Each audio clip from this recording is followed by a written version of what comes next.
We are going to start today with the conceptual model of UML. So already we have studied things like structure things, behavior things, grouping and annotational things. But now today we are talking about the relationships. Okay. तो relationship में basically association, dependency, generalisation, इन सबको हमें ये आज का हमारा जो topic है वो यही पार्ट होगा, रिलेशनशिप्स। और फिर हम डायग्राम्स की बात करेंगे जिसमें स्पेशली हम क्लास और ऑब्जेक्ट और यूज केस 3 डायग्राम्स को आज के लिए कवर करेंगे। ठीक है, तो अब हम बात करते हैं रिलेशनशिप्स की।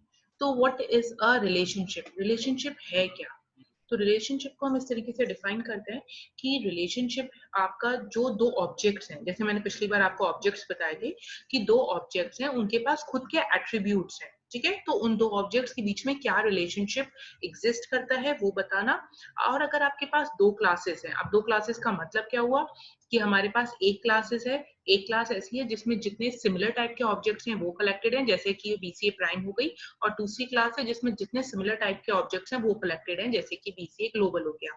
अब इन दोनों के बीच में किस तरह का रिलेशनशिप एग्जिस्ट करता है? ठीक है, तो हम हमेशा जो रिलेशनशिप स्पेसिफाई करते हैं वो ऑब्जेक्ट्स और क्लासेस के बीच में करते हैं कि टू ऑब्जेक्ट्स के बीच में हम बता रहे हैं या फिर हम टू क्लासेस के बीच में उसको रिप्रेजेंट कर रहे हैं। अब नेक्स्ट आता है इसमें कि रिलेशनशिप कितने टाइप्स की होती है। तो रिलेशनशिप की अगर हम बात करें तो association, aggregation, dependency, generalisation and specialisation. ठीक है, अब इसमें फर्स्ट से हम स्टार्ट करते हैं। फर्स्ट हमारा है एसोसिएशन। अब एसोसिएशन है क्या? एसोसिएशन कुछ नहीं है कि आपके पास यहाँ पे देखो दो क्लासेस हैं, एक है आपकी पर्सन क्लास, एक है कंपनी क्लास। अब पर्सन क्लास के अंदर क्या है, जितने भी सिमिलर टाइप के पर्सन है, अगर वो लेट सपोज की जॉब कर रहे हैं किसी कंपनी पे और वो वर्क कर रहे हैं VB.NET पे, तो ये सारे वो पर्सन हैं जो .NET पे वर्क कर रहे हैं, और ये कंपनी है जिसकी हम बात कर रहे हैं कि ये कोई इन्फोसिस या ऐसी कंपनी है। ठीक है, तो अब हम इसमें करते क्या है बेसिकली कि हम एसोसिएशन प्रोवाइड करेंगे। जब भी आप एसोसिएशन कर रहे हो यानी आप एक तरीके से रिलेशनशिप बता रहे हो दो क्लास के बीच में यहाँ पे, तो हम हमेशा उसका नेम हम बताते हैं कि ये जो पर्सन है ये कंपनी से किस फॉर्म में रिलेटेड है। ठीक है, ये भी पॉसिबल है कि पर्सन इंक्वायरी करने गया है। ठीक है, ये भी पॉसिबल है कि पर्सन जो है वहां पे जॉब करता है। तो जितनी भी एसोसिएशन होती हैं हमेशा हमें उनका नेम मेंशन करना होता है। तो अब यहाँ पे हमें इस रिलेशनशिप से ये क्लियर हो गया कि जो हमारा पर्सन है वो वर्क करता है कंपनी के लिए, तो दिस इज योर एसोसिएशन। ठीक है, अब यहाँ पे डायरेक्शन स्पेसिफाई है, जरूरी नहीं कि हम डायरेक्शन स्पेसिफाई करें। ठीक है, लेकिन अगर आपको लगता है कि अगर आपका बाय डायरेक्शनल रिलेशनशिप है तो उसमें स्पेसिफाई आप कर भी सकते हो। और हमेशा याद रखना कि जो एसोसिएशन है वो सॉलिड लाइन से रिप्रेजेंट होता है, क्योंकि अभी हम यहाँ पे 4 टाइप्स के रिलेशन पढ़ेंगे तो उसमें सब डिफरेंट डिफरेंट तरीके से रिप्रेजेंट होता है। ठीक है, अब ये हो गया आपका एसोसिएशन। एसोसिएशन सिंपल है कि एक रिलेशनशिप बताना दो ऑब्जेक्ट्स के बीच में, दो क्लासेस के बीच में। ठीक है, अब हम नेक्स्ट बात करते हैं हमारे एसोसिएशन के अंदर ही मल्टीप्लिसिटी के कंसेप्ट को लेकर। अब ये मल्टीप्लिसिटी कंसेप्ट क्या है? ठीक है, मल्टीप्लिसिटी का कंसेप्ट कहता है कि जो नंबर ऑफ ऑब्जेक्ट हैं जो किसी भी एसोसिएशन में पार्टिसिपेट कर रहे हैं उनको हम बोलते हैं मल्टीप्लिसिटी। अब जैसे ये देखो, अगर सिर्फ एक ही बंदा पार्टिसिपेट कर रहा है तो हम उसको 1 से स्पेसिफाई करेंगे। अगर आपका दो जीरो या जीरो से ज्यादा पार्टिसिपेट कर रहे हैं तो उसको 0-1 रिप्रेजेंट करेंगे। अगर बहुत ज्यादा है, मतलब 0 से स्टार्ट होके बहुत ज्यादा बंदे तक हैं, तो हम उसको 0-, से रिप्रेजेंट करेंगे। ठीक है, काइंडली म्यूट योरसेल्फ। ठीक है, और फिर 1 और मोर जो है उनको आप इस तरीके से रिप्रेजेंट करोगे। तो ये मल्टीप्लिसिटी का कंसेप्ट है। अब हम मल्टीप्लिसिटी कब बताते हैं? जब भी एसोसिएशन होता है, तो एसोसिएशन पर्संस के बीच में और कंपनी के बीच में है, तो हम उसमें मल्टीप्लिसिटी का कंसेप्ट बता रहे हैं कि कितने बंदे कितने बंदों से रिलेटेड हैं। ठीक है, अब यहाँ पे ये अभी तक तो हमने ये बात की थी कि एसोसिएशन, तो एसोसिएशन में मैंने पहले ये बताया था कि एसोसिएशन क्या आई थी यहाँ पर कि पर्सन जो है work for company, so this is work for is a association. अब हमने यहाँ पे क्या किया है कि हमने एक वर्कर और एक एम्प्लॉयर कंसेप्ट को यूज किया। अब ये वर्कर और एम्प्लॉयर क्या है? ये रोल स्पेसिफायर है। और रोल स्पेसिफायर किसका यानी क्या रिप्रेजेंट कर रहा है? तो ये वाली जो क्लास है वर्कर, उसका रोल है, यानी पर्सन जो है वो वर्कर है और कंपनी के लिए एक एम्प्लॉयर है। तो ये किसी भी एसोसिएशन का रोल स्पेसिफायर हम इनको बोलते हैं।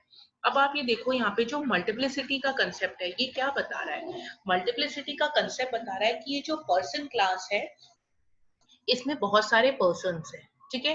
अब ये सारे के सारे जितने भी पर्सन्स हैं, तो ये क्या कर रहे हैं, पार्टिसिपेट कर रहे हैं कंपनी में एज अ एम्प्लॉयर, यानी ये कंपनी के साथ एसोसिएटेड है। किस फॉर्म में, कि ये सारे बंदे जो हैं ये कंपनी के लिए वर्क कर रहे हैं, ठीक है। अब अगर देखा जाए तो ये कंपनी के लिए एम्प्लॉयर है, मैनी एम्प्लॉयर्स है, और वर्कर के अगर पॉइंट ऑफ व्यू से करो तो 1 से लेके 10 या 20 बंदे जो इस पर्टिकुलर क्लास के अंदर प्रेजेंट है, हम उनकी बात कर रहे हैं। तो ये सारे जो बंदे हैं ये वर्क कर रहे हैं कंपनी के लिए, तो ये हमने एसोसिएशन इनका बताया है, ठीक है।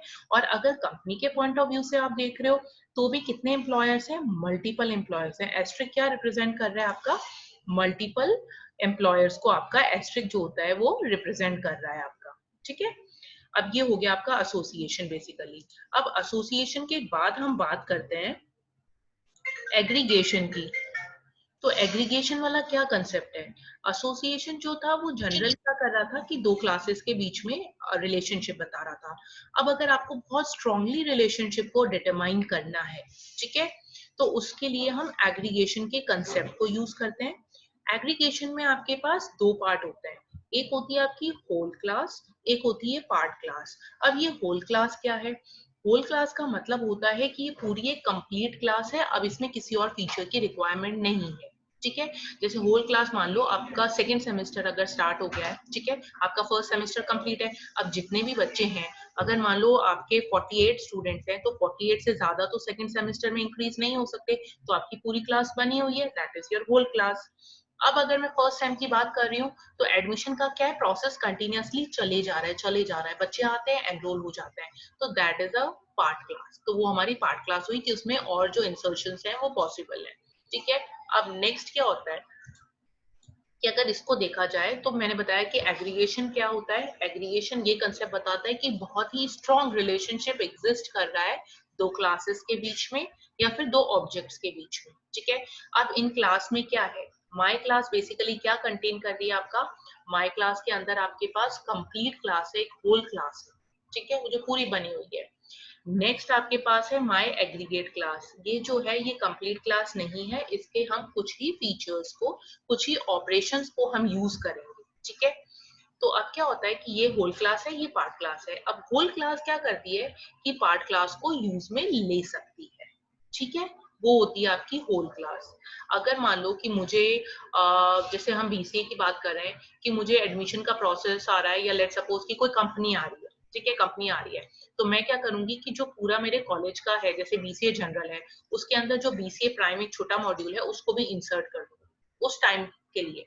हम पूरा मर्ज नहीं कर रहे हैं, हम मर्जर नहीं कर रहे हैं, हम क्या कर रहे हैं, सिर्फ कि हमारे पास एक पूरी क्लास बनी हुई है, कुछ टाइम के लिए हम दूसरी क्लास के फीचर्स को अपने अंदर इंक्लूड कर रहे हैं, और वो जो दूसरी क्लास है उस पर आप सारे ऑपरेशंस परफॉर्म नहीं कर सकते, सारे एट्रीब्यूट्स आप उसके यूज में नहीं ले सकते, क्योंकि जितने एट्रीब्यूट्स उसने आपको प्रोवाइड कर रखे हैं आप लोग सिर्फ उतने ही एट्रीब्यूट्स को प्रोवाइड करोगे, ठीक है।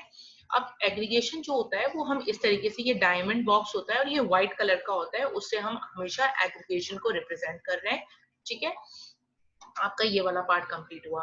अब एग्रीगेशन के साथ एक और कंसेप्ट आता है जिसको हम बोलते हैं कंपोजिशन।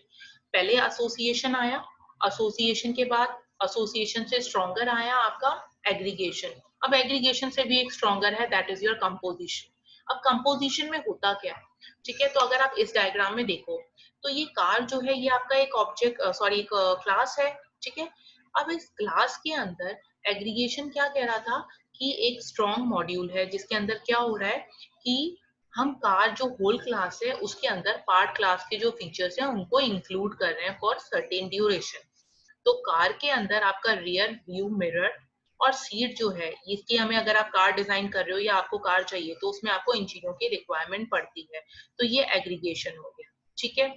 अब क्या हुआ कि कंपोजिशन एग्रीगेशन से भी स्ट्रॉन्ग है। अब अगर आप देखो कि इंजन की रिक्वायरमेंट ज्यादा है या सीट की रिक्वायरमेंट ज्यादा है या रियर व्यू की रिक्वायरमेंट ज्यादा है, तो देखा जाए तो इंजन की रिक्वायरमेंट इन दोनों रिक्वायरमेंट से ज्यादा है। तो यानी इंजन और कार के बीच में एक बहुत ज्यादा स्ट्रॉन्ग बॉन्ड जो है वो एग्जिस्ट करता है, दैट इज योर कंपोजिशन।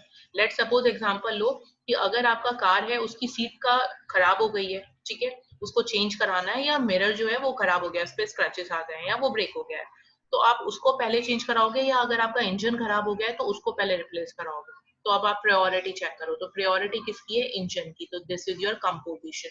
ना इंपॉर्टेंट थिंग, ये मैंने बुक में से लिया है, यहाँ पे ये जो है एरो नहीं होगा, ये एक डायमंड बॉक्स बनेगा, इसको आप सब देख लेना, मैं इस पे पीपीटी में जब आपको सेंड करूंगी तो उसमें मैं चेंज कर दूंगी। ये डायमंड बॉक्स बनेगा which is black in colour, ठीक है। तो व्हाइट कलर जो होता है वो एग्रीगेशन बताता है, और जो ब्लैक कलर होता है आपका वो कंपोजिशन बताता है। सिमिलरली ये एक कंपोजिशन है।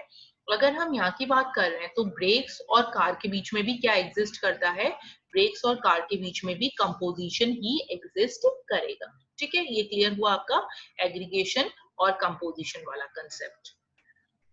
अब हम नेक्स्ट बात करते हैं, जैसे ये बता देती हूँ, ये रहा, ये तो एसोसिएशन हो गया सिंपल, जो दो ऑब्जेक्ट्स के बीच में बता रहा है। एग्रीगेशन उससे भी ज्यादा हो गया, जिसने बताया कि ये होल क्लास थी, जिसमें हम आपकी एक क्लास जिसमें कुछ ही फीचर्स या कुछ ही ऑपरेशंस है, सिर्फ हम उसको यूज में ले रहे हैं क्लास ए के लिए। ये हुआ आपका कंपोजिशन, जिसमें क्लास बी जो है वो स्ट्रांगली रिलेटेड है क्लास ए से, और ये जो कंपोजिशन होता है उसको हम रिप्रेजेंट करते हैं इस तरीके के ब्लैक डायगोनल बॉक्स से, ठीक है। ये हो गया आपके तीनों कंसेप्ट। अब नेक्स्ट हम आते हैं आपका डिपेंडेंसी पे, ठीक है। तो अब डिपेंडेंसी क्या है बेसिकली, तो डिपेंडेंसी का पहले तो ये देखो एग्जांपल, जो सर्वर है, अगर मुझे सर्वर के कनेक्शन स्टैब्लिश करने हैं, ठीक है, तो उसके लिए मुझे क्या चाहिए, मुझे कनेक्शन स्ट्रिंग चाहिए, जो मुझे कौन प्रोवाइड करेगा, डेटाबेस मैनेजर प्रोवाइड करेगा। तो मेरा जो सर्वर है वो कंप्लीटली किस पे डिपेंडेंट है, डेटाबेस कनेक्शन मैनेजर के लिए। अगर अब जैसे अगर हमारी बात किया जाए तो स्टूडेंट किस पे डिपेंडेंट है कंप्लीटली, कि आपको सिलेबस प्रोवाइड हो, आपको नोट्स प्रोवाइड करे फैकल्टी। तो सिमिलरली क्या होता है कि जो डिपेंडेंसी है वो ये बताती है, डिपेंडेंट स्टेट ये बताती है कि जो एक क्लास है, ठीक है, अगर आप उसमें कोई चेंजेस करोगे तो वो अफेक्ट करेगी दूसरी क्लास को, ठीक है। अगर आप उसमें एक क्लास के अंदर अगर आप कोई भी चेंजेस कर रहे हो वो दूसरी क्लास को इम्पैक्ट करेगी, ठीक है, अगर वो डिपेंडेंट क्लास है तो, ठीक है। तो जो क्लासेस का जो कंसेप्ट होता है वो डिपेंडेंसी के बेसिस पे हम शो करते हैं, और सबसे इंपॉर्टेंट थिंग होती है कि इसको हम डैश लाइन से रिप्रेजेंट करते हैं। हमने एसोसिएशन में, एग्रीगेशन में, कंपोजिशन में सॉलिड एरो यूज किया है, लेकिन हमेशा हमने क्या किया था, उसके अंदर डायमंड्स थे, डिफरेंट थे, या फिर हम एरो यूज कर रहे थे। यहाँ पे हम क्या यूज करेंगे, डैश लाइन। तो डैश लाइन डिपेंडेंसी आपकी शो करेगी कि ये जो क्लास है ये किस पे डिपेंडेंट है, आपकी रेफरेंस क्लास के ऊपर डिपेंडेंट है। जब तक कि रेफरेंस क्लास आपको वर्क करके नहीं देती, डिपेंडेंट क्लास क्या है, अपना वर्क सबमिट नहीं कर सकती, ठीक है।